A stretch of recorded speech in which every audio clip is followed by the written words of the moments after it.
Yeah.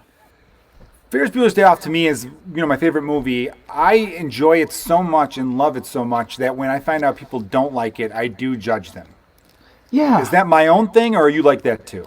No, I am like you. I just don't understand it. It's like it's the perfect balance of you resonate with the character or any of the characters, but it's also as absurd as a movie can get. It's like you want a movie to dramatize events or like the funniest, most sensationalized version of things, but then to also be able to relate to that and like watch it multiple times and relate to Ferris, to Cameron, to Sloane, to his sister, to his parents. Like when a movie makes me feel differently with every viewing, it's good. So I'm like, if you can't find an entry point in that movie, I think you're clinically insane. I would agree, and I also think there are some people that we know these movie snobs. Because Yeah. you're a big movie guy. You see a lot of movies. Yeah. I like movies, but I don't consider myself a movie buff. There was a time in my life where I was like obsessively like, let's go to the movies all the time, like every weekend. But those, with kids, it's almost impossible too. But I think there are these movie snobs that they go into a movie looking to not like it. And I'll say his name. I've said his name on the podcast before. It's comedian Adam Burke. He's been on the podcast a couple times. Everyone listening, longtime listeners will know what I'm talking about. Look up Adam Burke. He's a great comedian, like unbelievably funny. But when it comes to this, man, it got serious. And people were like, Joe, come on, dude. What are you not going to be friends with Burke? You guys are really good buddies. You're not going to be friends with him over this. I go, listen, how could I trust him ever again? Say I'm on a show with him, CJ. Say we're on the same lineup together at the Laugh Factory in Chicago. I'm coming from another club. I'm coming from like up the street. I'm coming from Zany's or somewhere. And he just gets off stage and we're about to go on. I say to him, hey, how is the crowd?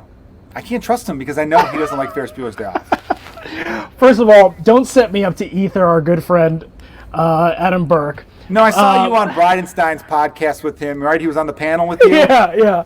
Every time I see him on that panel, I fucking text Bridenstine going, this shit's on purpose, right? You're right. You guys talk about me? Talk about Ferris? No.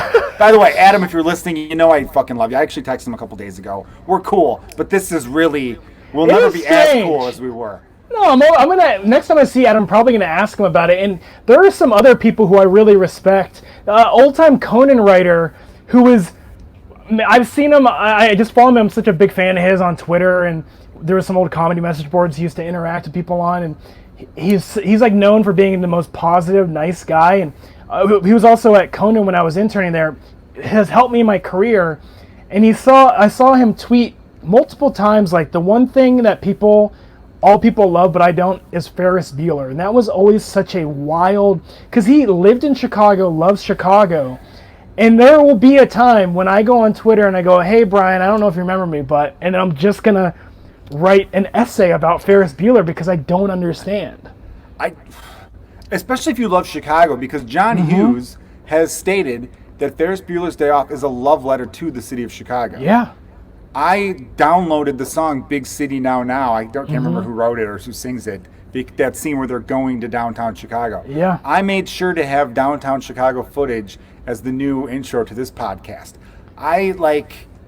It's weird. Let's focus more on Ferris than I guess Chicago. Okay. I look at Ferris Bueller as the ultimate cool guy because even the assistant principal or the principal's secretary says everyone loves him. They think he's a righteous dude. Yep. And you being a big John Hughes fan, you have a tattoo everywhere. Dude, tell me about the tattoo you got. I got, I don't know. It on the camera. It honestly faded a little bit. Hold on, let me see what there we go, a little bit. So it's the font of Ferris Bueller, of John Hughes. It says a John Hughes film in the font that it appeared in the credits of Ferris Bueller. Yes, so cool. Yeah. So John Hughes said that I wanted to write a movie about the coolest person I could think of that everyone loves. Yeah. And that's what was cool about, because it was a character that, yes, of course, every character has flaws. Now, Adam Burke's whole thing about not liking Ferris Bueller's Day Off was because he was a dick of a friend. Being like he was shitty to Cameron, and he thinks he could get away with everything, and he's your typical suburban rich kid, and so symbolic of the 1980s culture of, blah, blah, blah, Reagan era and all this stuff. And I'm like, dude, you're reading too much into a 90-fucking-minute comedy from John Hughes that came out in 1985.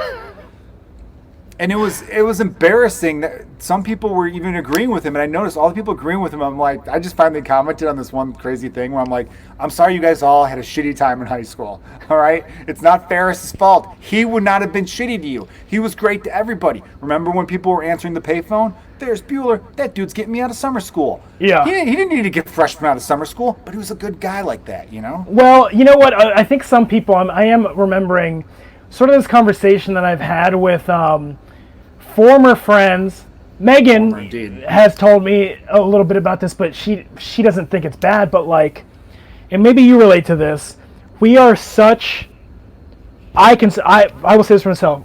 I'm a dumbass, but I'm a dumbass. I'm stupid. Like I've done some stupid shit. You're not stupid. I'm not that smart. But man, what a great life I have. I've married Megan, very beautiful lady, very accomplished. But like. And I have a good job that I'm like grateful for, and it's a dream job. But man, you saw me during this time in college, would take out student loans and not go to class. I would show up late to work and just be an idiot. But I always had in my head, I was like, it'll work out. I'll just throw a little bit of charm on it. I'll be like slick and funny, and people will be like, oh, that's a good guy to be around. And I think Ferris is like, I mean, I was probably inspired by a Ferris Bueller type character, you know, like. Oh, just charm them. That'll save you. And man, it kind of has. Like, we've gotten places by just being funny and likable and fun to have a conversation with.